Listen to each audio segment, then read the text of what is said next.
Well, blessed Wednesday to you as we come with your daily encouragement. And yesterday we talked about the new heaven and the new earth and the sea that would be no more. Now, what type of organization will be in this new heaven and this new earth? And we get a hint of that here in verse 2. So make sure you saw yesterday's about the new heaven and the new earth, and then see this too, because you're going to see a lot of pointing back to the Old Testament, a lot of things still yet to be revealed. And it says in verse 2, and I, again John, saw the holy city, the new Jerusalem, coming down out of heaven from God, prepared, prepared as a bride adorned for her husband. Now, I'll just say as a pause, maybe I joked about this a lot in the Gospel of John, but there's a lot here. There's a lot going on here. And there's a lot of different images being combined together. So let's look at them and seeing how they're being pieced together. They may not be intuitive to our ways of putting things together, but what does it say? It says, I saw a holy city. Now, remember back in the book of Revelation, there was an evil city. In fact, it was called a whore. Very provocative language. And that goes back to the prophets that called Israel a whore with other gods, worshiping not the God who saved them out of Egypt, but other deities. But now we have a redeemed, a holy city, the new Jerusalem, and it's perfect. Why? Because it's coming down from heaven from God. God makes all things good, and God makes all things to their perfection. It was sin and death that brought things out of alignment to God's holiness and perfection. Now, the reason I brought up the Whore of Babylon is because, and the city being a feminine, because look what it does at the end of the sentence. It says, the city is going to be prepared as a bride adorned for her husband. Now, we could spend a lot of time on that, and that's because we had to have that contrast. The Whore of Babylon. Babylon, Rome, evil government that goes its own way, that decides on its own terms. Instead of a bride, that is one who is prepared to be submissive to their husband, who is permitted to let her husband love her.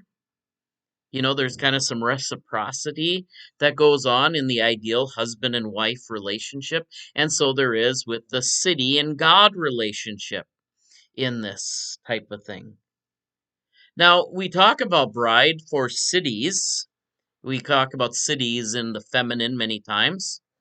God bless America, land that I love. Stand beside her and guide her with the light that shines from above. You know, we symbolize those things as a feminine type of thing. The other thing that we use in that term is the church, or the people of Israel too, but the church specifically. Remember at the end there is a wedding banquet, like a bride and a husband celebrating their life together. And so it is in this case that it is the church that is the preparation for the new Israel, for the new city. And so in each time we come together for worship, it is as if we were celebrating in a very big meta extent a wedding feast. You know, some will ask, well, why do you decorate the church ornately? I mean, we've kind of gotten into the habit now in our culture to be extremely casual. One interesting thing to observe is there's a lot of tapes of like the 1965 pennant that the Twins were in. And one of the commentators was saying, I wasn't so much interested in the game. I was just looking at the crowd, how they dressed up to the nines to go to a baseball game. The women had hats, the men were in suits. I mean, everyone was like dressed up to go to a baseball game. They were quote unquote in their church clothes. Now, I'm not making this as an exact commentary, but look what happens now in our society when we go to church or any other event. There is some that dress up, and that's okay, and there's others that don't. And I'm just making an observation. A lot of times we have gotten to be very casual, and so the ideal worship service sometimes doesn't stress about what we dress up to or what we dress the place up to. A lot of times it's more of a theater, it's dark, and there's a lot of flashing lights. But in a traditional church, if you look at the altar and look at all the ornateness of the space, it is almost like getting ready for a wedding if it is done in its quote unquote traditional type way. And there was a connection there between when you got married at a church and when you worshiped at the church. These were all symbols of going back to this new Jerusalem that would be prepared as a bride is prepared for her husband. This would be a new wedding feast. And there would be space in this new heaven and this new earth. See, we have a lot of things going on here. We have new creation, not only of earth, but of the universe. We have the relationship between God and the city, not like the old relationship, but a new one between a husband and his spouse. And then, of course, it is the city of God. It has been created by God. And the bridegroom is Jesus. Specifically, the bride is the bride of Christ. And there was an old worship magazine, more by high church Lutherans. It was called The Bride of Christ, how to prepare for worship each and every Sunday, comparing it to the meticulousness of preparing for a wedding feast.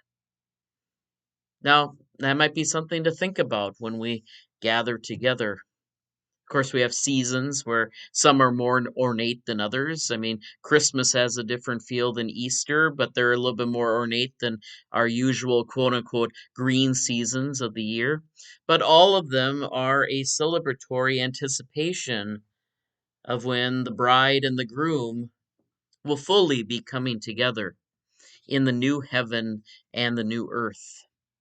So keep all those things in mind as we talk about Revelation 21. Now, with those observations, I'm not trying to say that casual worship is any worse than more formal worship or vice versa. I've been on both sides of the fence on all of those things. So have maybe many of you. We don't like that dead formalism. We want to have a loving emotion, but too much loving emotion also negates sometimes the need to have some formal things at events. So I mean there's always going to be a tension here. And you have to go by, yes, the Holy Spirit to guide you onto what God is leading you into. So wrestle with these tensions as we look at Revelation 21. It is a very fascinating observation today. God bless you today. We trust that these continue to be words of encouragement. Take care. God bless. We'll see you next time.